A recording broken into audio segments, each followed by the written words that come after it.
Agjencitë holandeze të inteligjencës paralajmërojnë se aktorë të lidhur me shtetin rus po kompromentojnë në mënyrë aktive dhe sistematike kamerat IP në Evropë për qëllime ushtarake.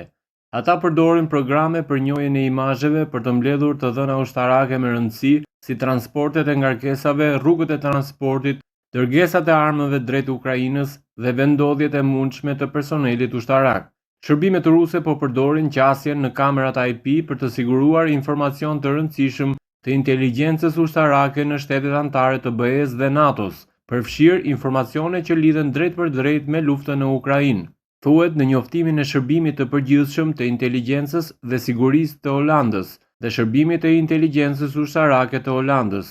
Raporti Census vjen pas paralajmërimit të shërbimeve holandeze të inteligjencës dhe zbulon se në Evropë ka mbi 1 milion kamera të ekspozuara, të cilat janë të aksesueshme përmes internetit. Numri më i madh i kamerave të ekspozuara u gjet në Mbretërinë e Bashkuar, 113.962, e ndjekur nga Italia 99.200, Spanja 81.370, Turqia 81.000, Franca, Bullgaria, Gjermania dhe Rumania. Në Ukrainën e goditur nga lufta u identifikuan mbi 60.000 kamera të ekspozuara, ndërsa në Holand janë më shumë se 45.000 kamera të ekspozuara.